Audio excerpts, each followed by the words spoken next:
Okay, I'm John Victor Jacobson, and this here is the World Trade Center 1 tower, the Freedom Tower. And, well, it didn't look like that on 9/11. If you can see below, right there, that's Tower 2. That was the first tower to come down.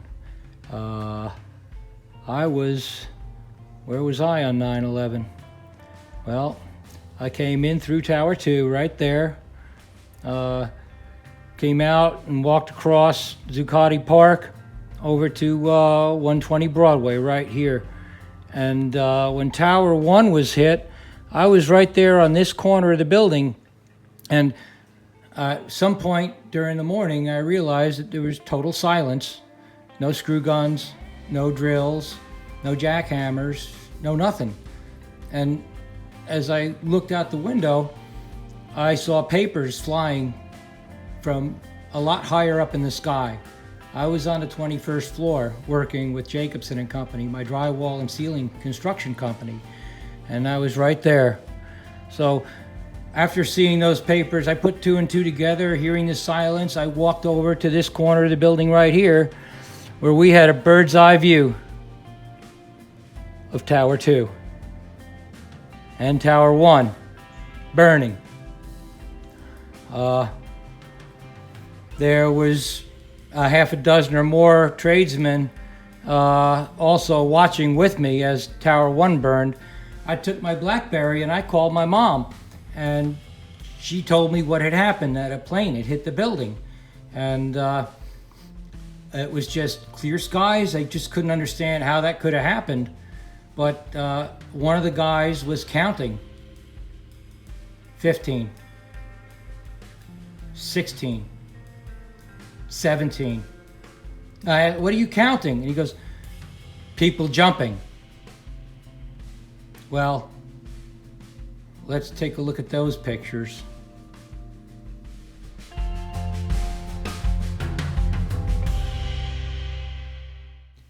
So all we could do is watch as these people leapt to their deaths from the building, saying their goodbyes to their family, and this is what was left behind on the ground.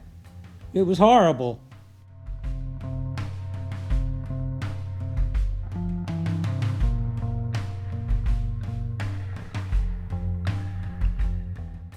And then, bam! We were at war. Yes, we were. I knew right then it was awful. And this is what it looked like from Jersey City. Yeah, it was just a war zone. It was awful. And then we were all evacuated to the ground. We had to climb down 21 flights of stairs. So I stood there with a bunch of other people, and we watched as those towers burned right from the corner there of Zuccotti Park. And, well, before long, I called my mother again and told her where I was, and she said, "You get out of there." And as I was on the phone with her, this is what happened next. And I watched, mesmerized, as the building began to come down. And then, survival instinct came upon me, and I did like this, and I ran like hell. And I ran like hell as fast as I could. And I got around the corner of the building, and then, bam! Just like that, a 30-story cloud of ash just totally enveloped my whole body. My ears got all clogged up, everything went dark, everything went muffled, all the screams, and I couldn't breathe. I did the 100-yard dash as a smoker, and then I remembered my military training, and then I took off my shirt, and I doubled it over, and I put it over my face, and I tried to breathe through it, because after taking a couple of lungfuls of ash, it was just chokingly uncomfortable. Down on my knees I went until I just about, that's when I passed out. That's what happened. So there was a lady at the end of Cedar Street with a fruit stand, and she was killed instantly as fire and brimstone rained down upon us all.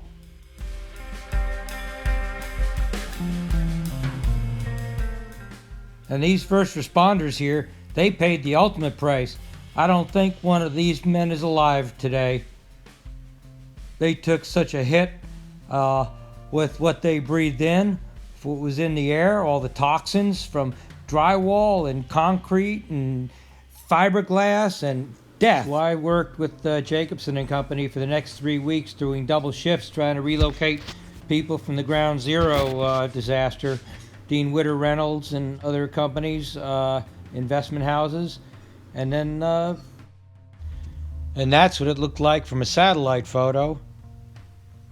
And that's what it looked like from the air.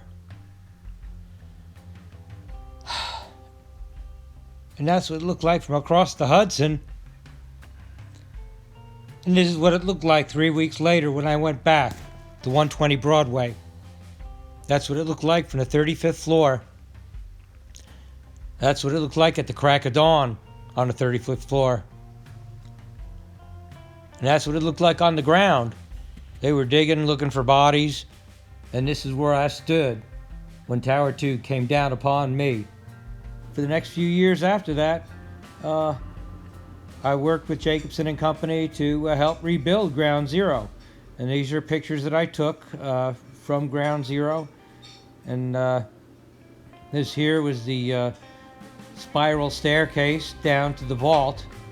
And these are the Saudi bastards who were responsible. That's right.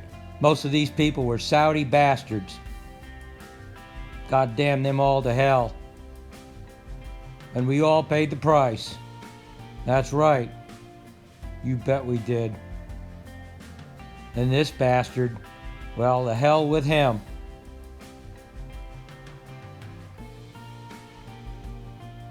And this guy, he knew. That's right. He knew. You better believe that he knew what was going to happen. They had the warnings and they ignored them. And this is what intelligence matters. The fate of our nation is in very poor hands today. But Patrick Driscoll was on Flight 93 on 9/11, and he helped stop that attack. Patrick Driscoll. That's right, Flight 93. His son worked for my company as a lather, and he was there.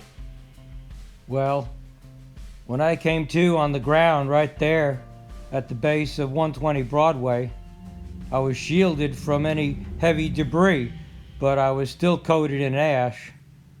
And I made it staggering down the road here into this little plaza, and I sat down where I had a smoke. Well, all I can tell you is getting this far with this video has been a big ordeal for me. This was not easy. It was very hard. And it took a lot out of me, psychologically, physically, and mentally over the last few weeks. So I think next year I'll talk about what happened after Tower 1 collapsed and how I escaped from that and how I was able to get home by later in the afternoon. That's a pretty good story all by itself. You betcha. But today I'm okay, but my lungs are not okay.